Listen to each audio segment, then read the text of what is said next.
along and introduce our speaker for today. Our speaker is Leo Novsky, and did I get that right? Novsky? Novsky. Leo Novsky. He's an award-winning speaker, engaging MC, and has experienced speech coach to get results. His dynamic humor, his inspirational approach is sure to fire up any audience. He has won numerous speaking competitions. He has taught lectures, led workshops, and inspired people to action. Coming to America as a political refugee from the Soviet Union, Leo has been living the American dream ever since. His educational background includes a BA from the University of Chicago, 2 years of medical school at Northwestern University, as well as an MBA from the University of Dallas. Leo has extensive experience in sales and marketing, and he has started several successful startups. He's a published author and a patent holder. Leo has extensive knowledge on the topics of business, communication, team motivation, and event facilitation. Drawing on his own mission to speak with power, Leo is passionate about helping his clients speak with power, and I have to say, he is a very, very good dancer. Let's give him a warm West Seattle welcome.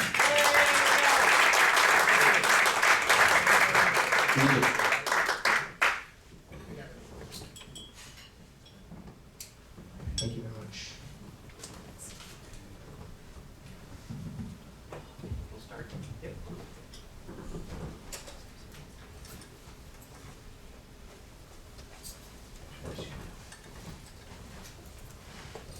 Thank you so much, Andy. Fantastic speaker in his own right. And I do have to say, for those of you who were at the conference, he missed a few pictures. See, he had a penthouse on the first floor, penthouse suite at Coeur d'Alene, where everybody who wanted to have a party after 11:30 till about 2-ish went. Clearly, those did not make the slide deck. I don't understand. No idea what you're talking about. Exactly. Well, thank you so much for inviting me today. I actually called Andy yesterday and I said, West Seattle has the most dynamic membership I've seen in any conference. Can I come visit? He said, sure. Better yet, come speak. Our speaker canceled. And so I will. And I think it'll work very well with the theme today. And that is the theme of the conference and what we do to change the world. What we're going to talk about today is, if this can work.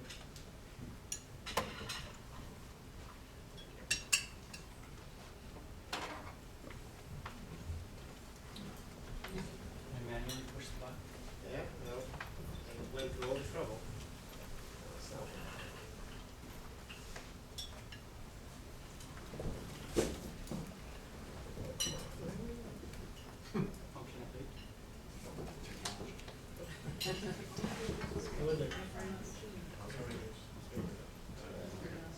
Train is still all of a sudden, my thing is not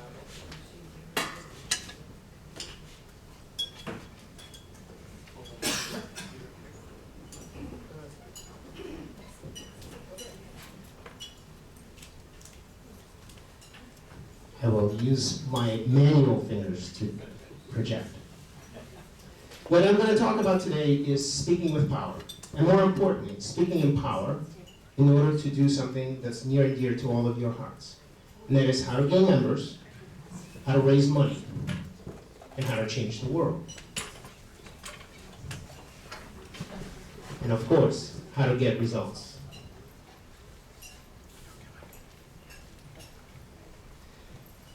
Quick question. What do you say about West Seattle Rotary? How do you talk about it? Raise your hands, don't be shy. What do you say when people ask you or when you volunteer information? We do extraordinary things. We do extraordinary things. Would talk about projects or in general? Great. Anybody else? Don't be shy. We give back to the community. Give back to the community. Great group of people. Great group of people. Let's take a look at something. Have fun. Have fun. Camaraderie. Eradicate polio. Eradicating polio. All of these are great messages. And these are the messages that are near and dear to our hearts. But here's the thing, and let's see if I got it right. History of Rotary, projects that the club does, money that we give, and of course, friends that we meet. Here's the thing, what if I'm to tell you that while all of these are worthy and good, there is a more powerful way to talk about Rotary? Would that be worth your time? Yeah. Good. But before I do that, I'm going to ask you for a favor. If you have a business card, or if you don't, there are some cards, blank cards, name cards that I put on the table. If you can take one out, if you have a pen, and borrow one from your friend if you don't. If you can do me a favor, on the back of it, or anywhere on a piece of paper, rip it up, write these letters. And this is for me. Wait a minute. Oh, don't worry, I'm going to let you take your time. But this is something that will be helpful to me, and I'll explain to you how it's relevant to what I'm talking about. And so on the back of either your business card or a piece of paper, write these letters down. NWCRS, and on the lower right corner, draw a little square.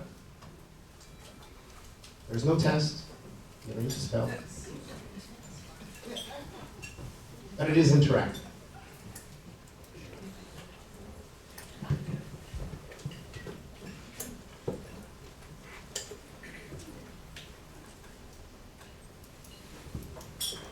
Thank you.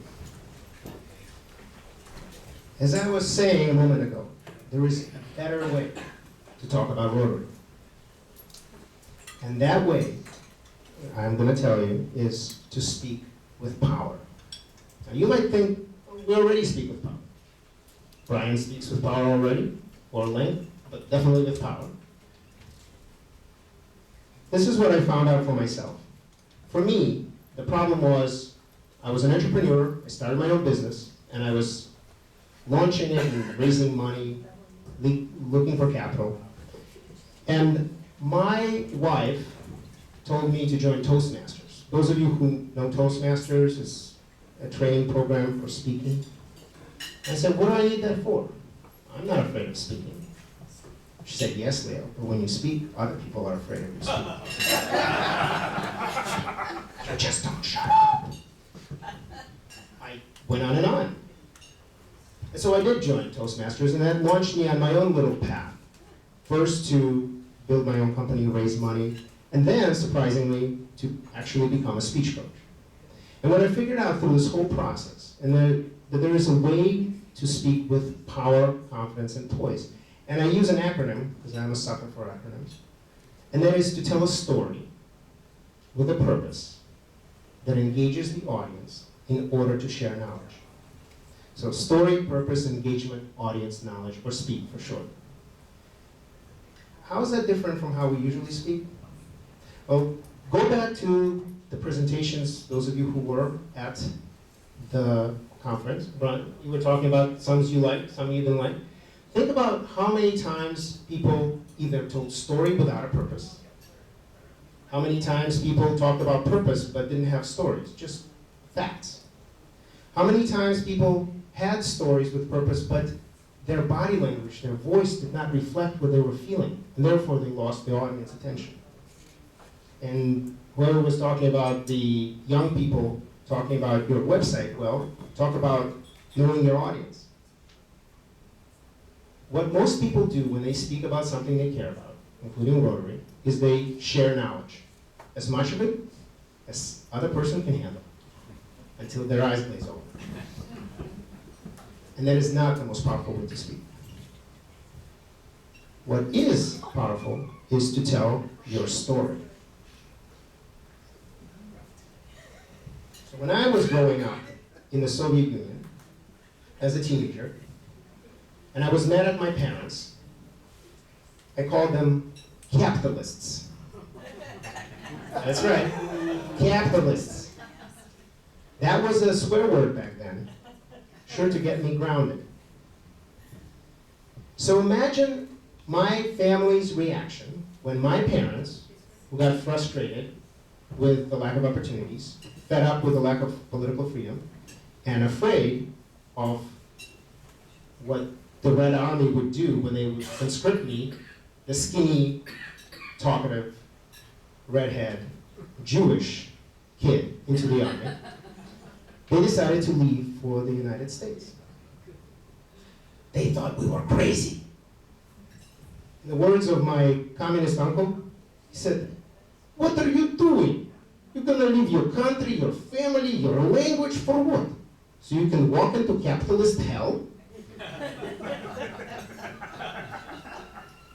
But my parents did leave, and for that I'm eternally grateful. And imagine in 1989, as I was on my first plane ride ever, flying over New York, and as our plane circled around the New York skyline, I saw a statue of liberty. And I thought, I'm going to be free. So that's why I'm standing here in front of you today.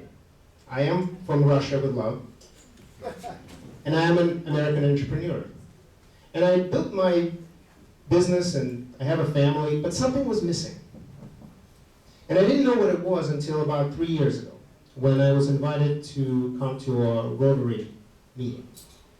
It was the International District Rotary, 25th anniversary, but they were celebrating little known fact that they sued the International District to get women accepted into Rotary as members. And in that celebration, they also talked about projects. They talked about Ezra Tashomi's 17-year quest to eradicate polio. They talked about Judy Ginn's effort to send hundreds of thousands of books around the world. And even talked about projects to help people with disabilities in Russia. And I thought, if this is capitalist hell, I like it. At that moment, I realized that for me, Rotary presented an opportunity to connect to people who do good works. They do good, not just that they do well. It gave me an opportunity to become a part of something larger, something that gives me meaning. And most importantly, it gave me an opportunity to create my own projects, where I can, with my own efforts and a lot of help from my fellow Rotarians, change the world.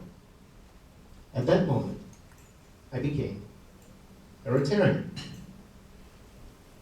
Now, would you like to come to a meeting with me sometime? Thank you, Brian. Appreciate it.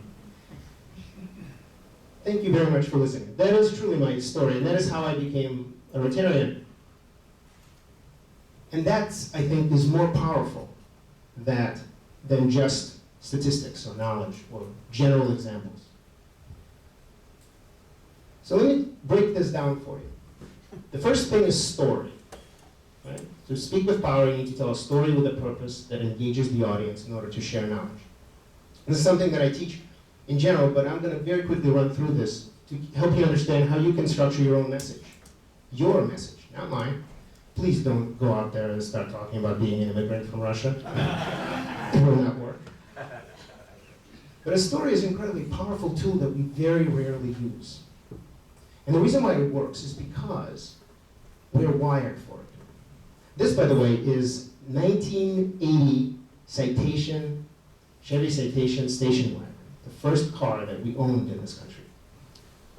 And I remember how excited I was, and my dad was saying, "All right, get in the car, get in the car." And so I ran up, I was totally wrong, got in the back of the car, and my dad is in a hurry, he slams the door right on my fingers. Okay, raise your hand if you did not cringe. But why would you cringe? Stop and think, it makes no sense. One, it happened 23 years ago. Two, it wasn't your fingers. It is the fact that we are wired to feel other people's energy, other people's joy, other people's pain. You cringed as if it was yours. Now, why would you leave that tool on the table when you talk about Rotary?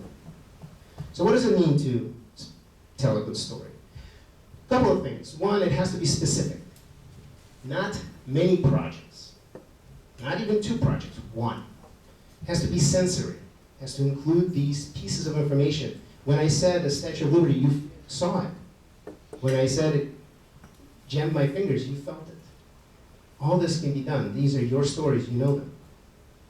It has to be suspenseful. So many times, especially, how many analytical types here? Raise your hand, analytical types. Spoiler alert, I have a graph for you later on. The analytical types often go to the result. Here's a problem, here's a result. No suspense. Are you going to ever watch a movie without suspense? And so bring suspense into your stories. And it has to be self-revealing. Now, I don't mean that you have to air out your laundry or show those pictures from the party. But you have to focus on your own ideas and how you felt about it. As far as your stories, think about a memorable meeting, an eye-opening project, a valuable business conversation, and scholarship story that you know. Make it real. As far as the purpose, a lot of times stories without purpose, they bore. So how do you bring purpose into a story? Answer 4 questions. Why you? Why this? Why now? And most importantly, what's next? Why is this relevant? And what can your audience do with this information? Also, think about the purpose in terms of what are you trying to accomplish? Are you trying to motivate? Are you trying to educate? Are you trying to invite? Or are you trying to fundraise? Different purpose requires different stories very often. Now, if a story is a car and a purpose is a steering wheel of that car, engagement is really the engine. And how you present yourself is really important because your body and your voice need to align with what you're saying in order for it to make sense. I use another acronym here, and it's called SLAM, and that is engagement is how you sound, how you look, how you act, and how you move.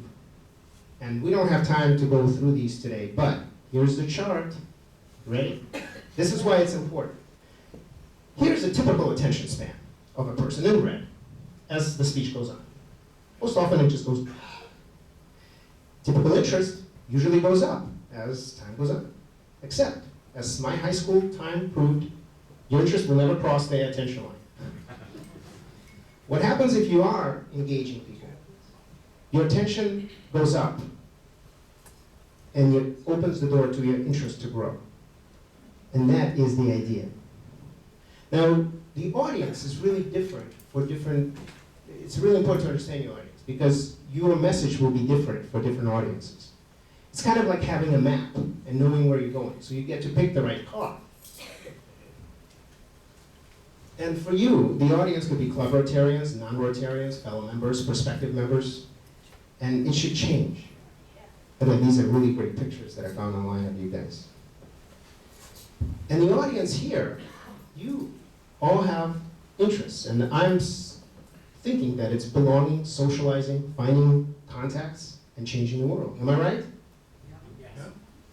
So that's how I structured my presentation today, to really connect to those needs. Finally, the knowledge. Here's the thing. You have the passion, you have the action, and you're race car drivers when that comes to that. The question is, often, we're like a 6-year-old driving a car when it comes to speaking about things. That's why Rotary is the best kept secret. So the idea is to talk about it. And the way you do it is really first tap into your passion. That one moment that really defines who you are or a project. Prepare. Take the time. Present, and then have someone evaluate it. I'm video recording myself so I can evaluate myself later. But I'm also going to ask you to evaluate me. Finally, when you structure your story, I really encourage you to tell a story with a purpose that engages your audience in order to share knowledge. Because if you do, I guarantee you that you will reach the hearts and minds of your audience and get results. So my message to you guys is to what? Tell your story, right? And that will bring you members. that will motivate greater action, that will raise more money, and it will create greater visibility for West Seattle Rotary. Thank you.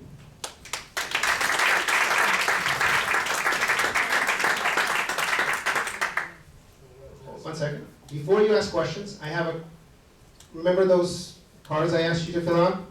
This is why they're there.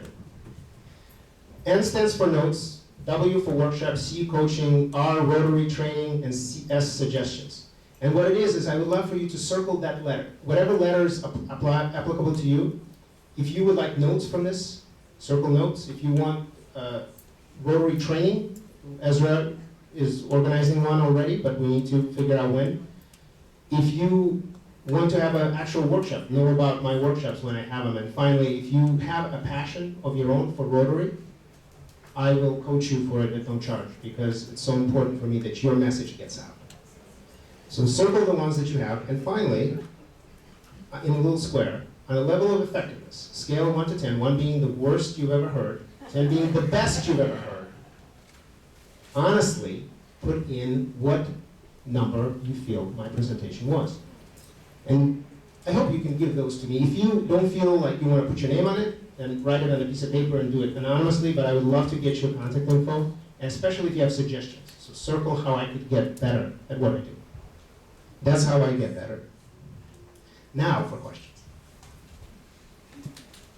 Yes? How long do you think a person's story should be? If you're approaching someone, whether it's probably a friend, and you want to talk to them about Rotary, what's the optimum length? So the question was, what was the optimum length for a story, right?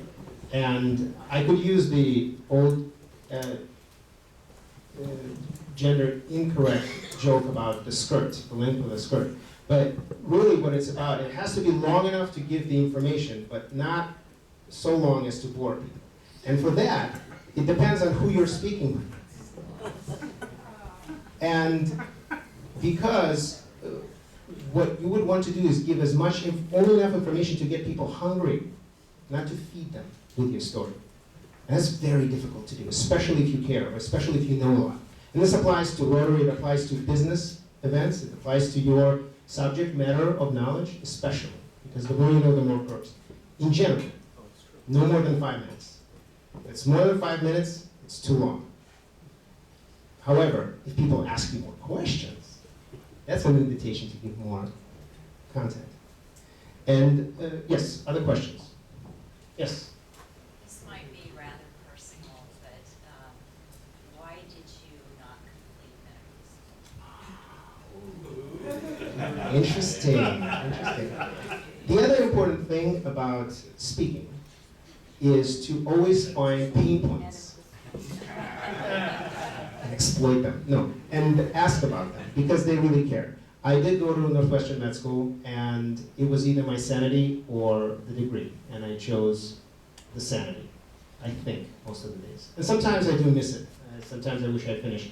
But I do speak medical ease now, so I can impress the nurses. When my grandma was in the hospital, I was able to get her whatever she wanted because I wore my old scrubs. It was great. I still have some benefits out of this. Yes? First, just a comment. Suzanne had the same choice. She's no doctor, even. But anyway, I'm sorry.